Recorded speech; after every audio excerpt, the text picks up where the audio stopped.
nice dream you just heard. It's all so easy. Let's blame the Constitution. The Constitution needs fixing, and we can trust them to take care of it. That's what they're telling you. But I will tell you something very different. I will show you why our Constitution is a 5,000-year miracle. Our Constitution isn't broken, we are broken. Our Constitution doesn't need fixing, we need fixing. Look, our Constitution delegates only a handful of enumerated powers to the federal government. How many Americans can list 5 of those enumerated powers? How many can list 3? How many even know what an enumerated power is? That's the problem, our colossal ignorance. Thomas Jefferson said, "You can't be ignorant and free," and I say, amen, Mr. Jefferson. It is our own ignorance of our Constitution and the collapse of religion, morality, and personal responsibility which have brought us to the brink of destruction. And you can't fix that by changing the Constitution.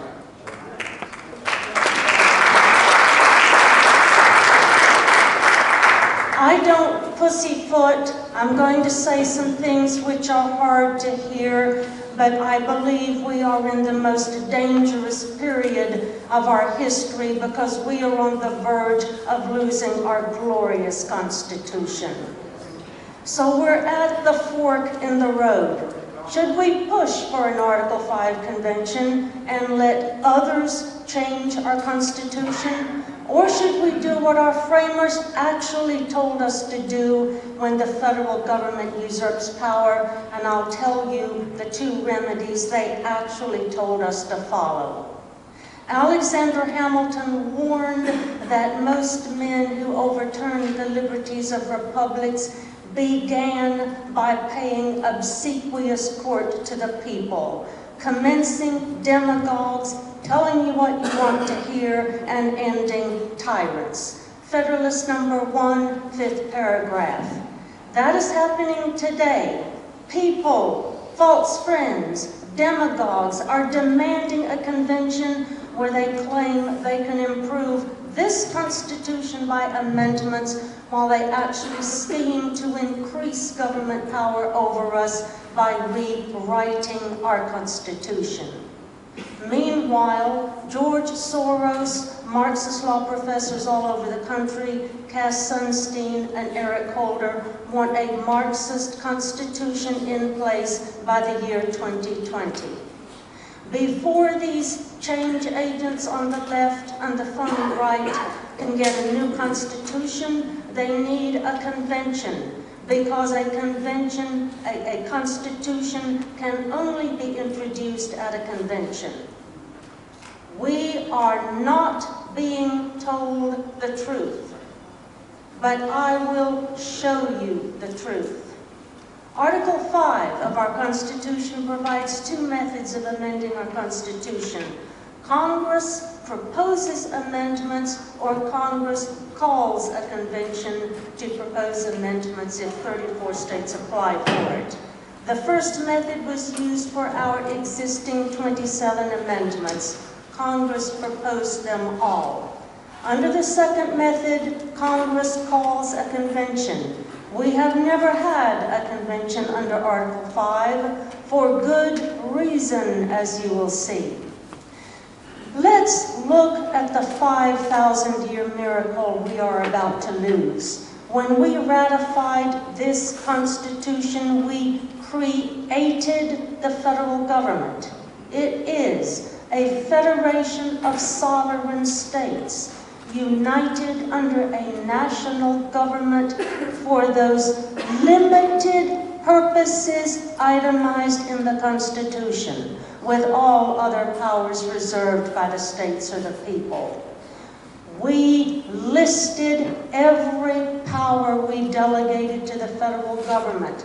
Most of the powers delegated to the federal government over the country at large are listed at Article 1, Section 8, Clauses 1 through 16 on this one little page. All our Constitution authorizes the federal government to do for the country at large falls into 4 categories: military defense, international commerce, and relations. Control immigration and naturalization. Domestically, create a uniform commercial system. Weights and measures, patents and copyrights, a money system based on gold and silver, bankruptcy laws, patents and copyrights, money based on gold and silver, mail delivery, and some road building. And with some of the amendments, secure certain civil rights. That's basically it. All other powers are reserved by the states or the people. This chart, I have them for you to take home. Pick up one before you leave. Illustrates 2 principles in our Declaration of Independence and shows how those principles were implemented in our Constitution. That rights come from God, and the purpose of government is to secure these God-given rights. In 1776, with our Declaration of Independence, we lit a beacon such as the world had never seen.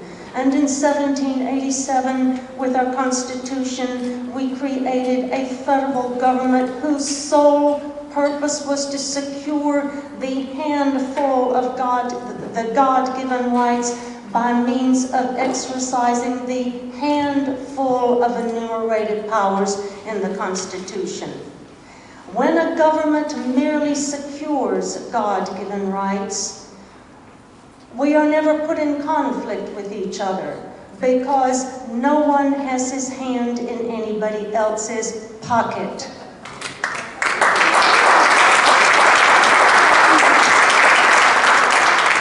It is only with respect to the enumerated powers listed in the Constitution that the federal government has lawful authority. If it's on the list, Congress may make laws about it. But if it's not on the list, Congress usurps power and acts unlawfully when it interferes.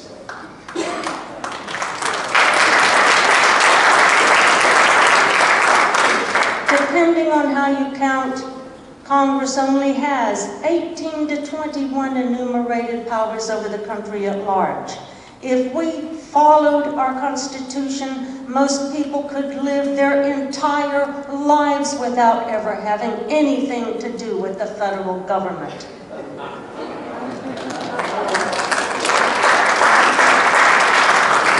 So why is our country becoming a totalitarian dictatorship? Because for 100 years, we, the people, and those we elected have ignored our Constitution. Our Constitution isn't the problem, ignoring it is the problem.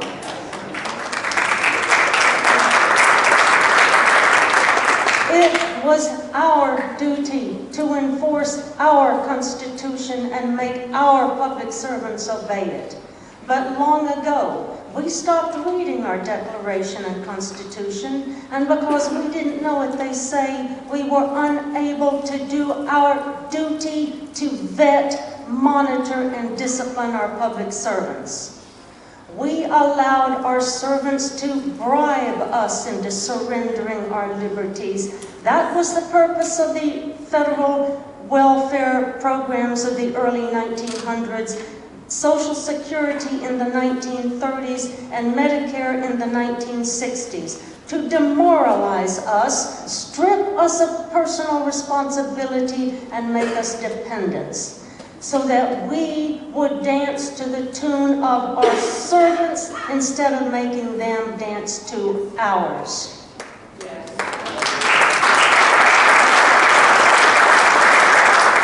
Their tune is tyranny. Our tune is the liberty enshrined in our Declaration and Constitution. The federal government has usurped thousands of powers which are not on the list.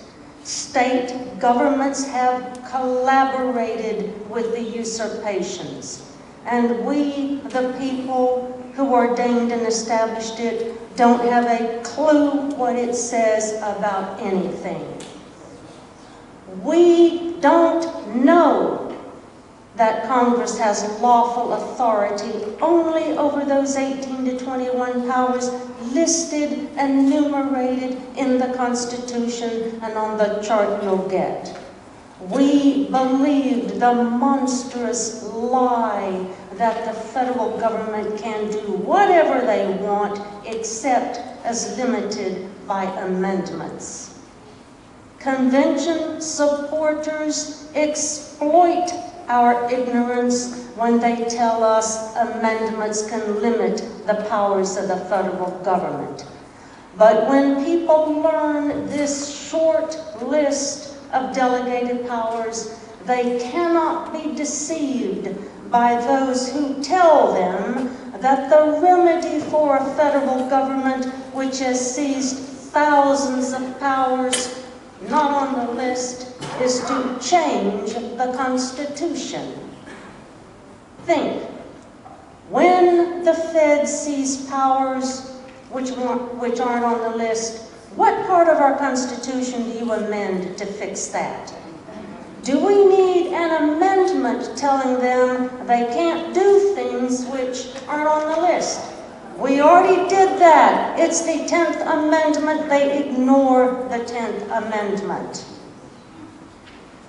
Even so, Mark Levin, Michael Farris, and Rob Natelson of the so-called Convention of States Project insist the problem is the Constitution. They say the solution is change the Constitution.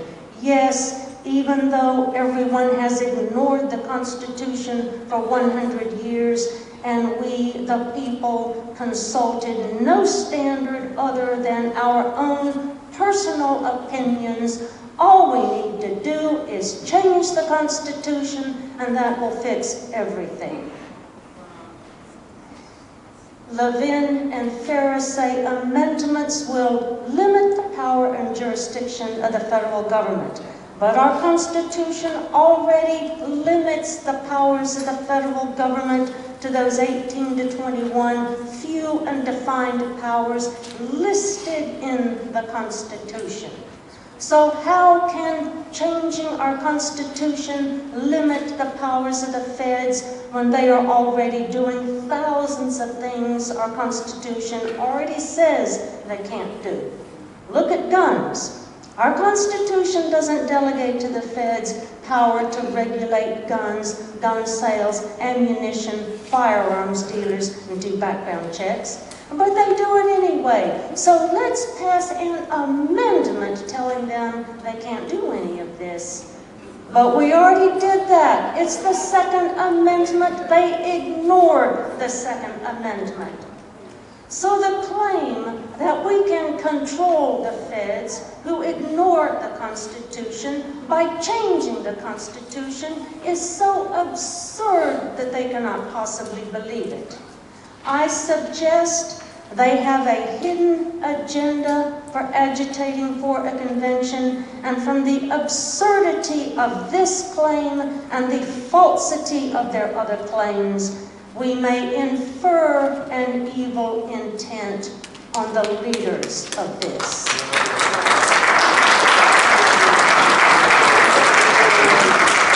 Some people have been deceived by the nice dream, but folks, God gave each one of us a brain. He expects us to use it. Thinking is a moral responsibility. It is evil to blindly follow demagogues.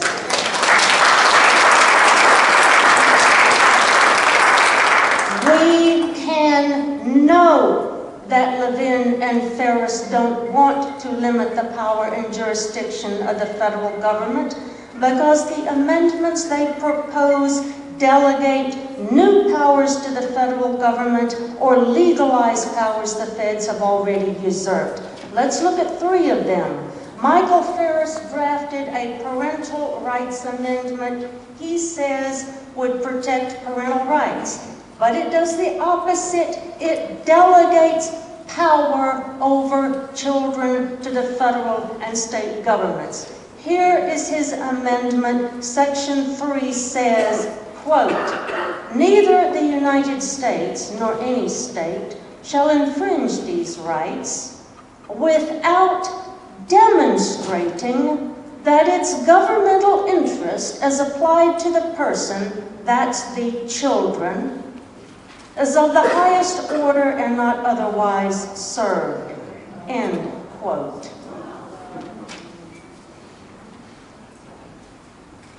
Farris's amendment repudiates our founding principle that rights come from God and are unalienable, and that the purpose of government is to secure the rights God gave us, and adopts the UN theory that rights come from the government, will be determined by the government, and are revocable at the will of the government. Our Constitution does not now delegate power over children to the federal government, but Farris's amendment gives it to them. I have 2 papers on this. They're on my website and elsewhere on the internet. Google my name and Parental Rights Amendment and you'll get my 2 papers. Mark Levin's amendments also do the opposite of what he claims. My paper, Mark Levin's Liberty Amendments, Legalizing Tyranny, shows how 6 of his amendments legalize powers the feds have already usurped. Levin's amendment to limit the federal bureaucracy legalizes what are now unconstitutional federal agencies: education, energy, agriculture, EPA, DHS, HUD, HHS, etc., etc., etc. Our Constitution doesn't authorize these agencies. They are not on the list. But Levin's amendment legalizes all such agencies for as long as Congress reauthorizes them. Article 1, Section 1 of our Constitution says only Congress may make laws. But since Woodrow Wilson, federal agencies have been writing rules. This is the abominable code of federal regulations. All these rules are unconstitutional, as outside the scope of powers delegated, and as in violation of Article 1, Section 1. But Levin's amendment to limit the federal bureaucracy legalizes all these rules and the rulemaking process as long as Congress approves certain of the rules. Those imposing a cost of over $10,000 or so on individuals. But the entire rulemaking process would be legalized by Levin's proposed amendment. Levin's amendment to limit federal spending is also phony. Now listen, our Constitution limits Congress's spending to the enumerated powers. If you go through the Constitution and highlight all the powers delegated to Congress and the President, you will get a complete list of the objects on which Congress is authorized to spend money. That is how our Constitution controls spending, but they ignore it. Levin's amendment substitutes a budget for the enumerated powers, and thus legalizes the current practice where Congress spends money on whatever they or the President put in the budget. And while it pretends to limit spending to revenues, it actually permits Congress to suspend the spending limit and continue to raise the national debt. The result of Levin's balanced budget amendment is to legalize spending which is now unconstitutional. It changes the constitutional standard for spending from whether the object of spending is an enumerated power to a limit on total spending. And to add insult to injury, the limit on spending is fictitious because it can be waived whenever Congress votes to waive it. You must read proposed amendments and understand how they change the Constitution before you support them. Don't go by the names of the amendments. The names are chosen to deceive you. Read the paper, Mark Levin's Liberty Amendments, Legalizing Tyranny. It's online. Levin's other amendments are just as treacherous. Levin and Ferris are deceptive when they say they want amendments to limit the federal government. Their amendments institutionalize the very abuses they purport to correct, nullify the natural God-given rights of the people, and fundamentally change the constitutional design. Their amendments are proof of their intention to increase government power over us. It is immoral to ignore this evidence. Even though our Constitution is not being enforced, it still declares this federal government lawless. The rule of law is still on our side, but not for long if we foolishly allow our Constitution to be replaced. False friends say, we must amend the Constitution because people in Washington don't understand it. Rubbish. Our Constitution is so simple, Alexander Hamilton said, the people are the natural guardians of the Constitution. Hamilton expected us to be able to distinguish between a lawful exercise and an illegal usurpation of authority. Federalist Paper number 16, next to the last paragraph. For clauses the Supreme Court perverted, necessary and proper clause, interstate commerce clause, general welfare clause, a quick look in the Federalist Papers shows the original intent. We don't need a convention to draft amendments showing what these clauses mean. Look it up in the Federalist Papers, but I've already done it. It's all on this one sheet of paper, the original intent of those three clauses as proved by the Federalist Papers, and you can have a copy. Apparently, Ohio legislators will soon introduce an application for a convention. So make personal visits, emails, and phone calls to your legislators. Once legislators understand that our Constitution already limits the federal government to the 18 to 21 enumerated powers on the list, and our Constitution already limits Congress's spending to the enumerated powers, they can see how silly it is to claim that the remedy for a federal government which ignores the Constitution is to change the Constitution. Between 1861 and 2014, Ohio has already applied 7 times for an Article 5 convention. Most of these applications are still alive and can be counted by Congress. These previous applications need to be rescinded. The John Birch Society, which, by the way, does not and never have supported an Article 5 convention, the JBS has an excellent model for rescinding previous applications for a convention. For 50 years, change agents tried to get an Article 5 convention. We stopped them.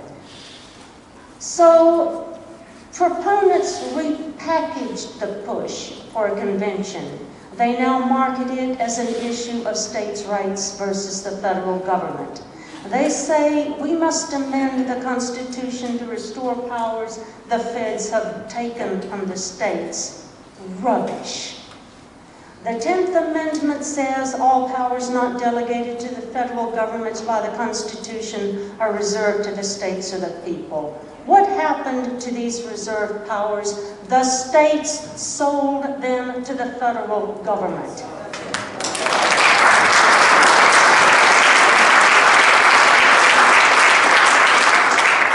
DHS is nationalizing local and state law enforcement. DHS answers to Obama. Tennessee, my state, allows DHS to be involved in issuing driver's licenses. In 2004, the Tennessee legislature passed an act putting county sheriffs under the control of DHS. The states went along with the DHS-controlled fusion centers. Thanks to the and this is not unusual to Tennessee. Thanks to the connivance of state governments, Obama is getting a national police force like the East German Stasi, and we are losing local and state control over law enforcement. State governments are forcing children into federal education schemes such as Common Core. They did it for the federal grant money.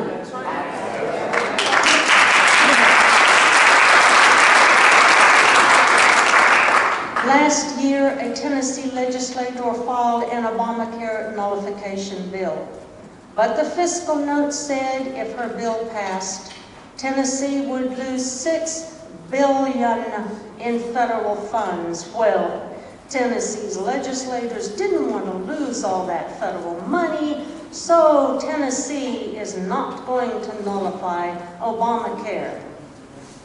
State governments are not victims of federal tyranny. They are enthusiastic participants in federal tyranny. So we must stop electing people who have their hands out for federal money. There's no such thing as a free lunch. With federal money comes federal control.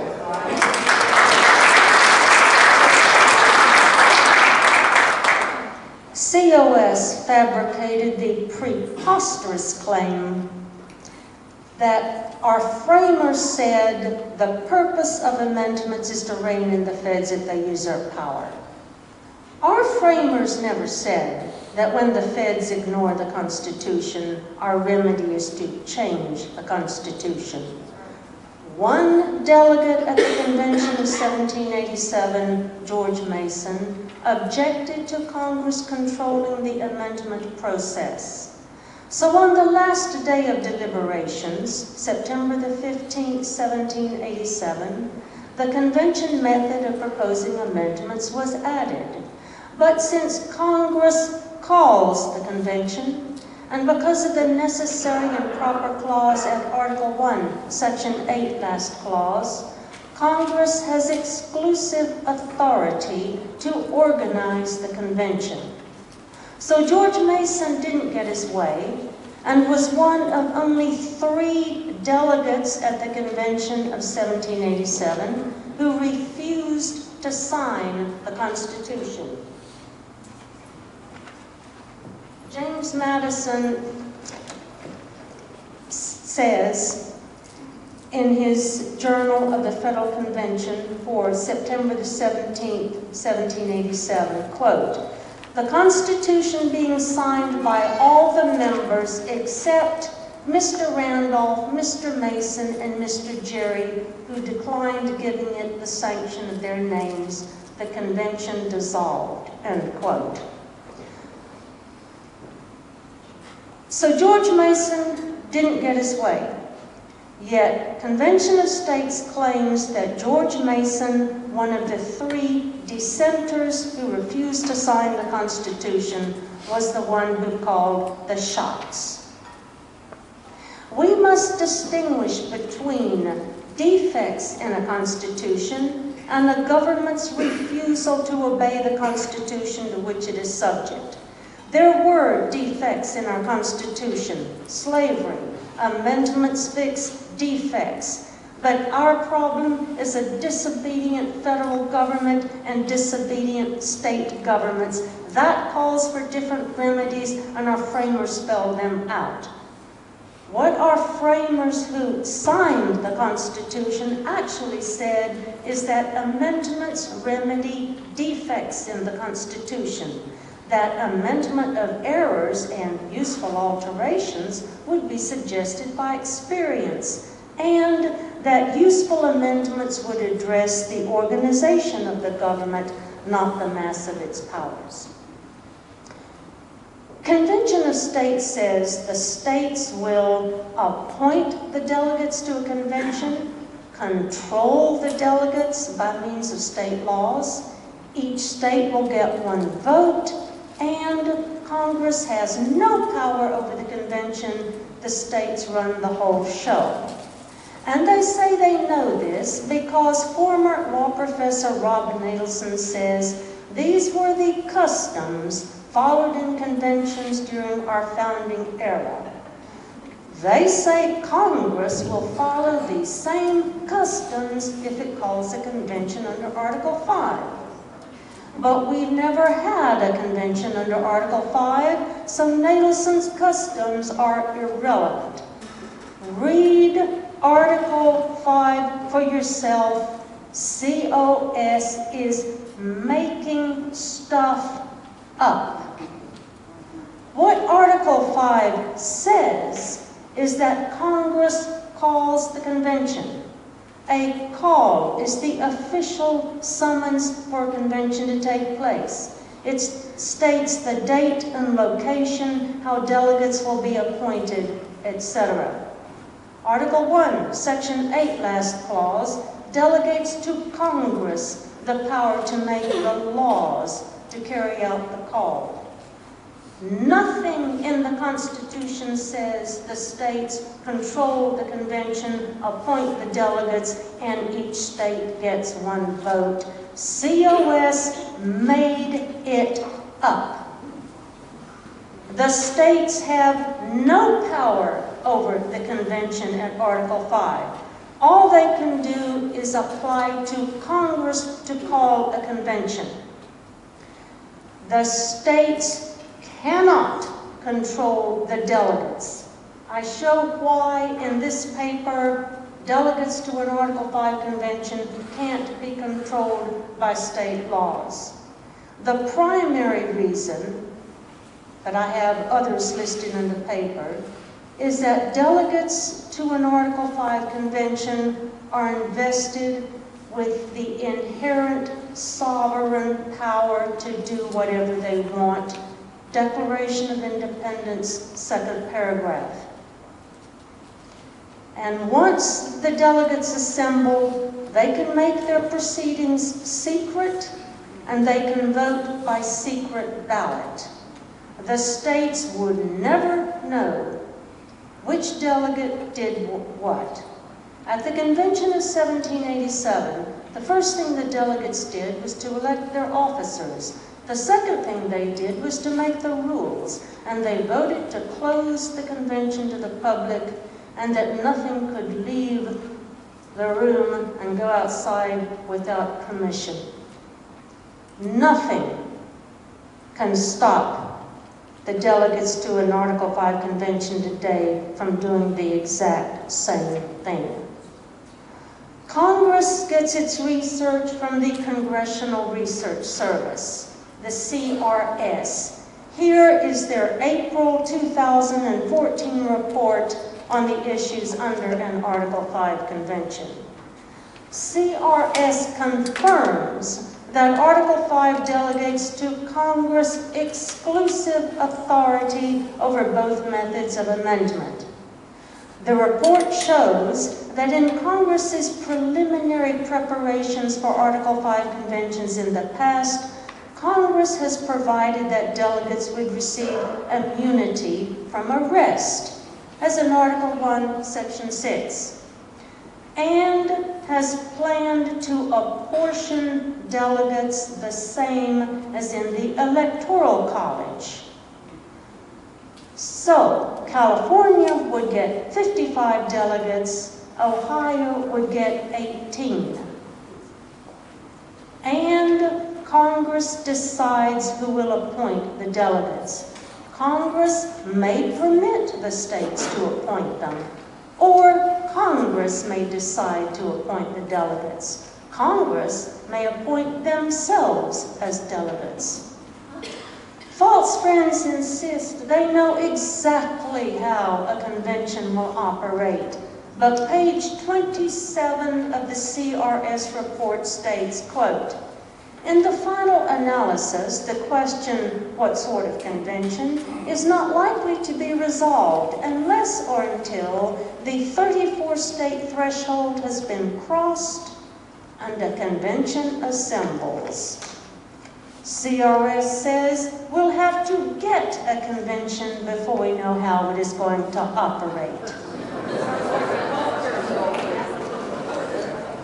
Page 27 of the report of the Congressional Research Service. Contact me and I'll get you the links to this and all of my other exhibits. COS says a convention is safe because 3/4 of the states have to ratify whatever comes out. That is not true. Listen well. If another convention is called, the delegates are invested with that inherent sovereign right of a people to alter or abolish their form of government. Declaration of Independence, second paragraph. We've already abolished one constitution and replaced it with another. After July the 4th, 1776, we operated under our first constitution, the Articles of Confederation. That was our constitution until this one was ratified in 1788. This is our second constitution. How did we get from our first constitution to our second constitution? There was a convention to amend our first constitution. Pursuant to Article 13 of the Articles of Confederation, the Continental Congress resolved on February the 21st, 1787, to call a convention to be held in Philadelphia, quote, "for the sole and express purpose of revising the Articles of Confederation," end quote. But the delegates ignored this limitation, and they ignored the instructions from their states. I have all of the instructions from the states here. I'll show you how you can get copies. The delegates ignored the instructions from the Continental Congress, they ignored the instructions from their states, and they wrote our second constitution.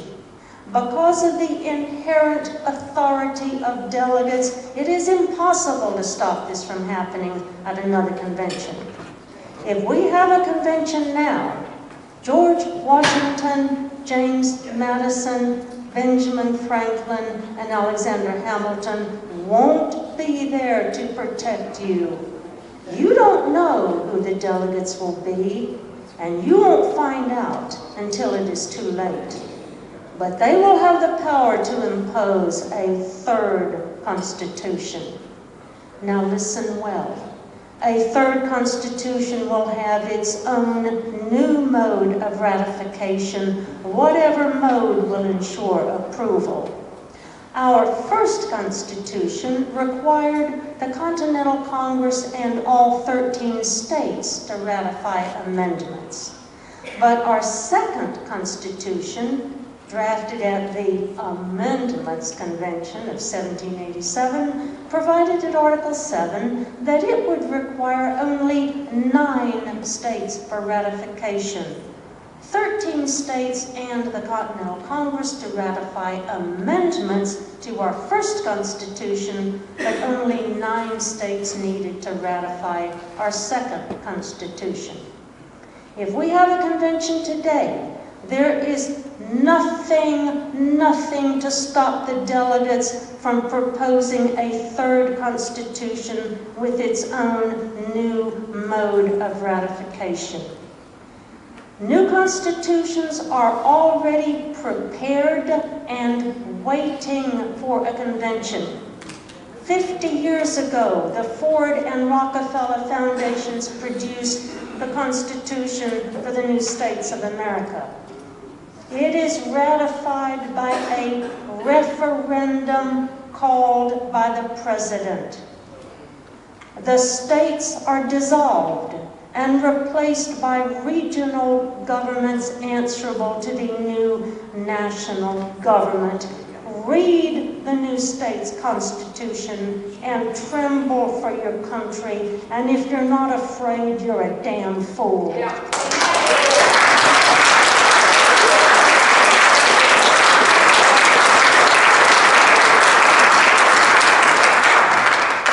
The Revolutionary Communist Party, USA, has a proposed constitution for the new socialist republic in North America. The Constitution 2020 movement is funded by George Soros and supported by Marxists all over the country. They want a Marxist constitution in place within 5 years. False Springs and George Soros and his gang of Marxists have the same goal: a convention so they can get rid of this pesky constitution and impose a third constitution. Michael Ferris may believe that he will write the new constitution, but George Soros has the money to bribe the delegates.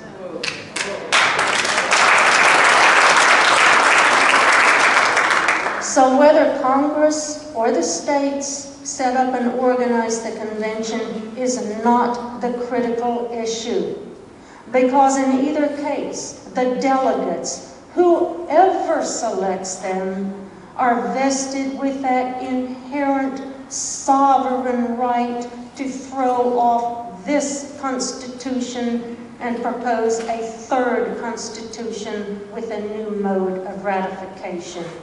Just as the delegates to the Convention of 1787 overthrew our first Constitution, delegates to a convention today can overthrow our second Constitution, and you will not like the third one. And remember, a new Constitution has its own mode of ratification. It can be anything: majority vote in Congress, signature of the President, or, as with the new state's Constitution, a referendum called by the President. Look behind the curtain. Progressives, Fabian socialists have been trying for 50 years to get a new constitution. That's why they have been pushing for an Article 5 convention, because the only way they can get rid of this constitution and replace it with their constitution from hell is to have an Article 5 convention. And that's the hidden agenda behind this push for a convention. A new constitution can only be imposed at a convention. Wise men have warned against an Article 5 convention. Here are 3. James Madison, father of our Constitution, said in his November 1788 letter to Tuberville that he trembled at the prospect of a second convention, and that if there were an Article 5 convention, the most violent partisans and individuals of insidious views would strive to be delegates and would have a dangerous opportunity of sapping the very foundations of the fabric of our country.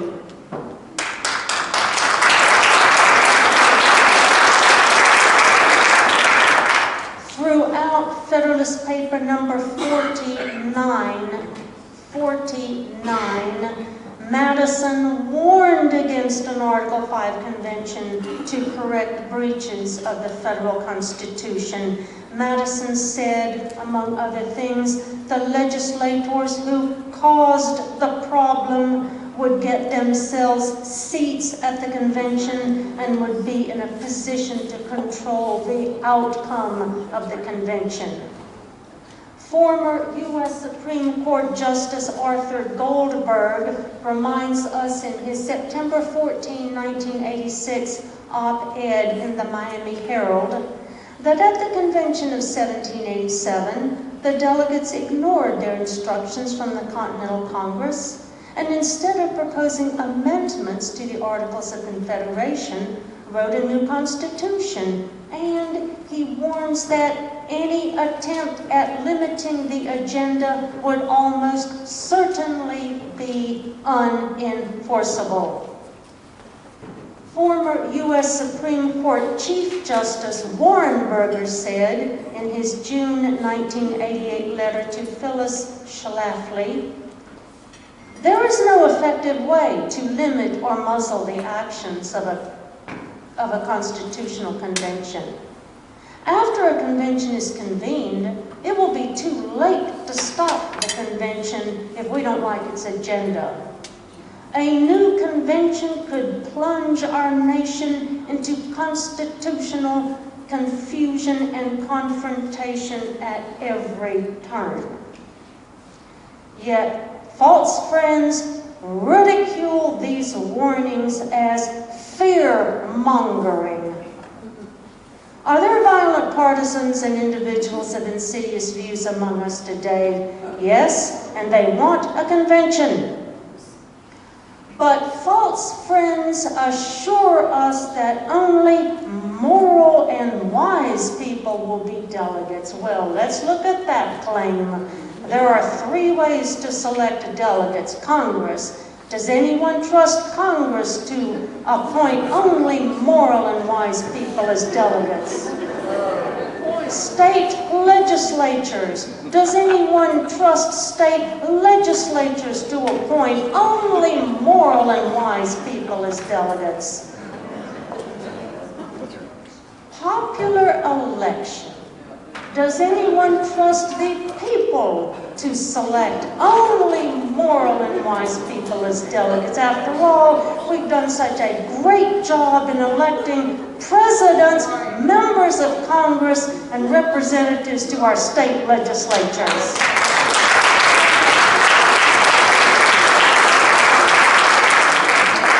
This is the most corrupt period in our history. Lying, oath-breaking, baby-killing, responsibility shirking are everywhere, and Americans have been so dumbed down they will fall for anything and anybody.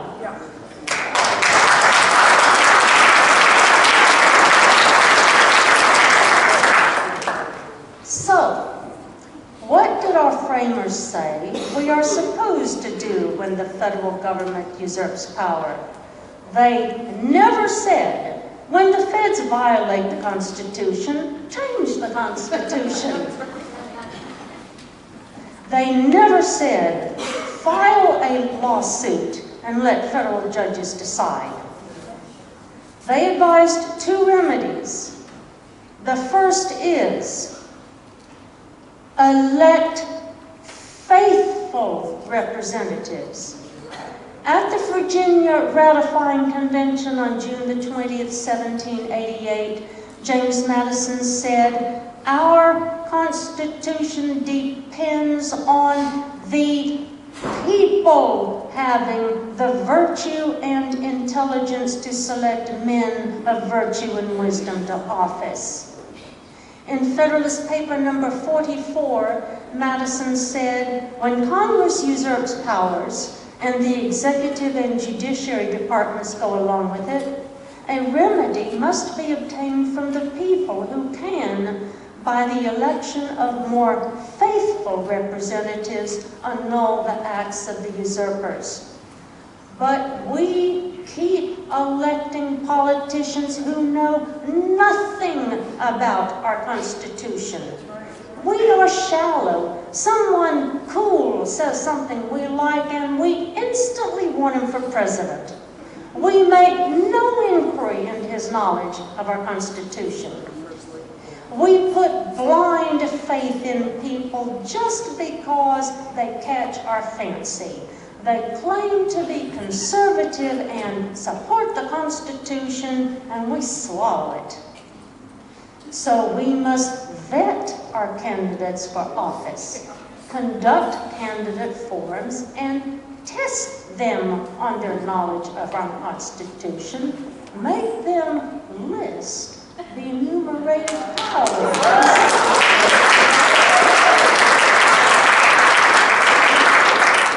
But you must learn it before you can grill candidates. Study the handout chart I have for you and read the Declaration and Constitution until you know what they say.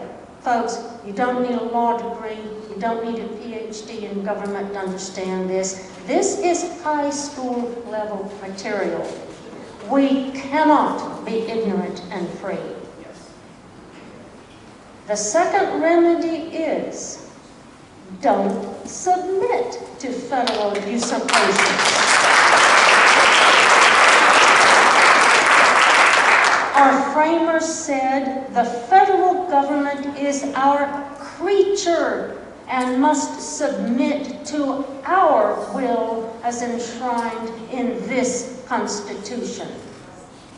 Alexander Hamilton said in Federalist number 28 at the last 5 paragraphs, and I'm condensing, if the representatives of the people betray their constituents, there is no recourse left but in the exertion of that original right of self-defense, which is paramount to government, and which, against the usurpations of the national rulers, may be exerted by state governments, which will afford complete security against invasions of the public liberty by the national authority.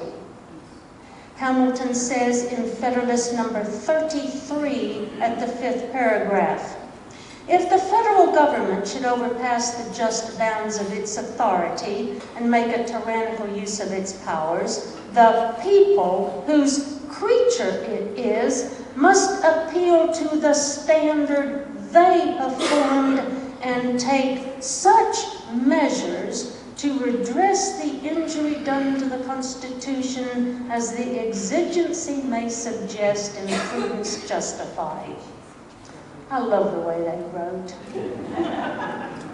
Thomas Jefferson said in his draft of the Kentucky Resolutions of 1798 under the 8th Resolution, quote, where powers are assumed which have not been delegated, a nullification of the act is the rightful remedy, that every state has a natural right, in cases not within the compact, to nullify of their own authority all assumptions of power by others within their limits, that without this power they would be under the dominion, absolute and unlimited, of whosoever might exercise this right of judgment for them.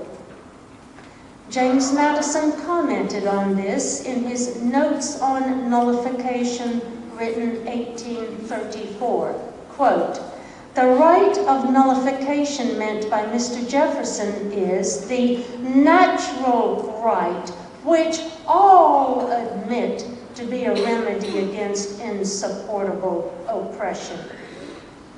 Note well, Hamilton, Jefferson, and Madison said nullification is a natural right. It is not a constitutional right. Rights don't come from the Constitution, they come from God.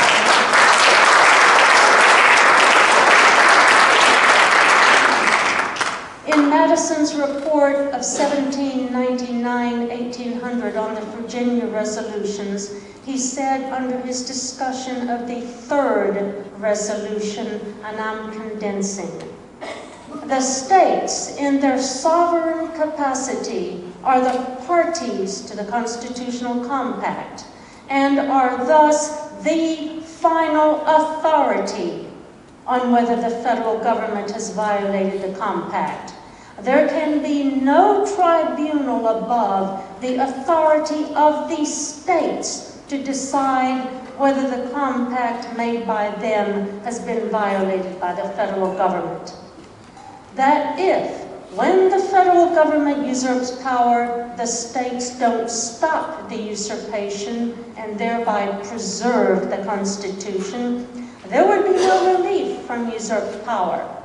This would subvert the rights of the people as well as betray the fundamental principle of our founding. That the judicial branch is as likely to usurp as are the other two branches. Thus, the sovereign states have as much right to judge the usurpations of the judicial branch as they do the legislative and executive branches.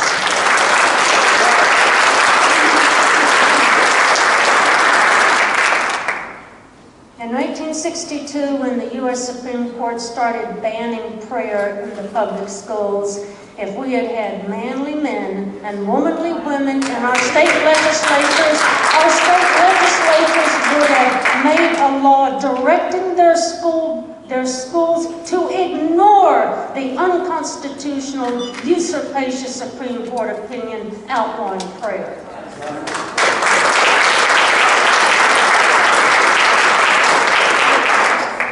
Madison goes on in his report that all three branches of the federal government obtain their delegated powers from the Constitution, and they may not annul the authority of the states.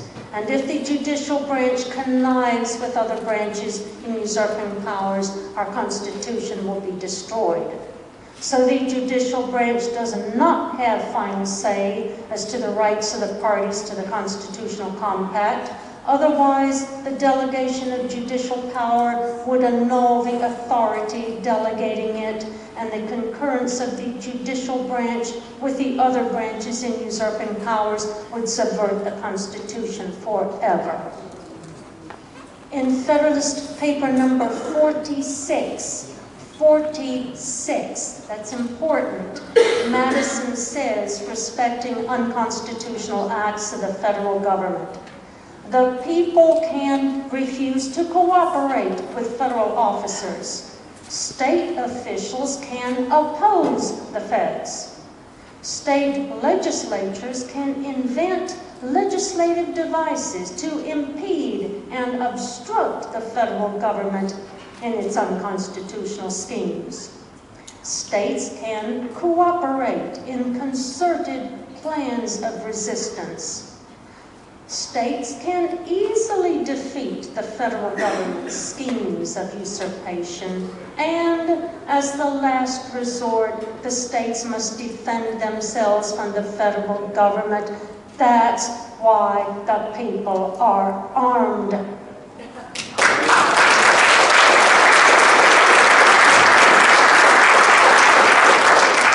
Madison does not say, when the federal government seizes powers not on the list, we should amend the Constitution. So Jefferson, Hamilton, and Madison tell us, when the feds ask the states to do things which aren't on the list, the proper response is no.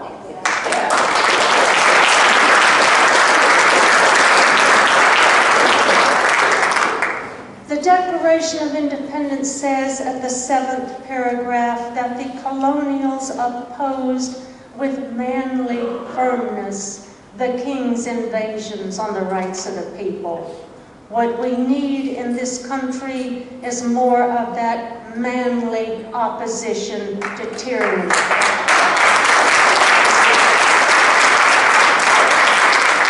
And we are starting to see it.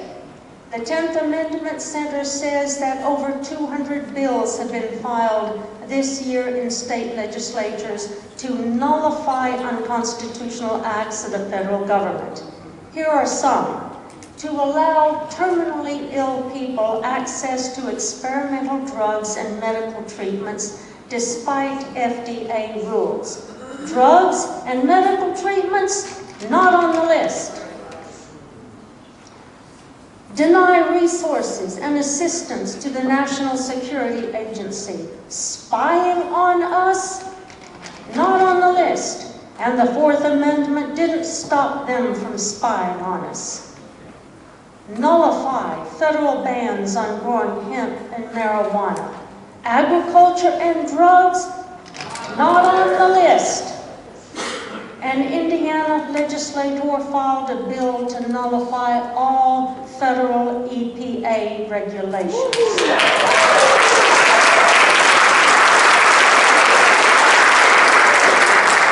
Environmental protection? Not on the list. Brave citizens are finding their spines. Rosa Parks and Martin Luther King showed us spine 50 years ago when they nullified state and local Jim Crow laws by refusing to obey those unconstitutional laws.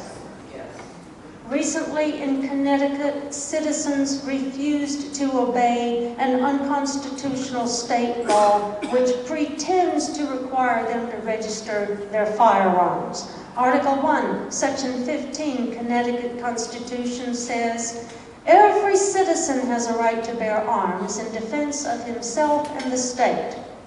If you are a citizen, you have the right to bear arms. That's all you need in the state of Connecticut. So the Connecticut statute making it a felony to possess guns which are not registered is unconstitutional as in violation of Article 1, Section 15 of the Connecticut Constitution. And the people, as the creators of the state government, are the ones to ultimately decide.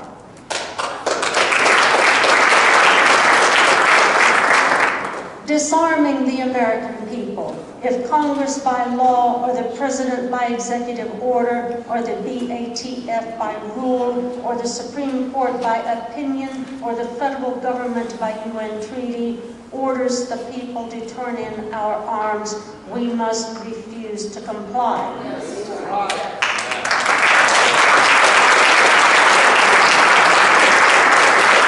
The Constitution doesn't authorize the federal government to disarm us.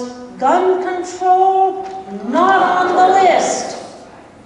So the states and the people must nullify such law or order or rule or opinion or treaty by refusing to obey. All nullification requires is a spine. And Rosa Parks and Martin Luther King showed us what spine looks like. You say no more.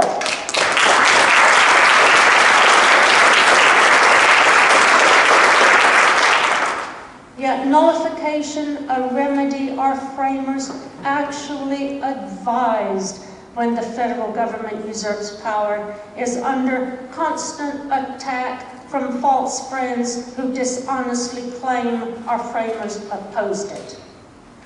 Why do people tell lies about nullification? Because they want you to believe an Article 5 convention is the only way out. False friends have been indoctrinated with authoritarianism and can't think.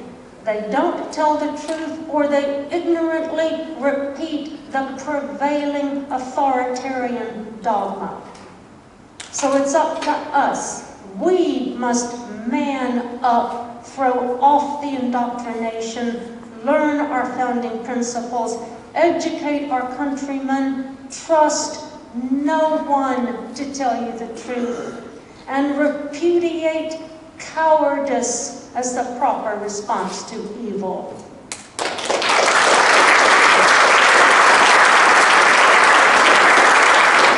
Do not let the light we lit in 1776 and 1787 be put out by men of insidious views who scheme to get rid of our Constitution and replace it with their Constitution. We must stop a convention. Talk to your legislators. They've been getting only the pro-convention side. My contact info is on the handout sheet you'll be getting. Contact me and I'll get you the hyperlinks to all of my exhibits, because I don't want you to take my word for it. I want you to look at the exhibits. My website is HuldiusHulda.com. I have an Ask Questions page. Contact me and I answer questions about the Constitution. Thank you so much.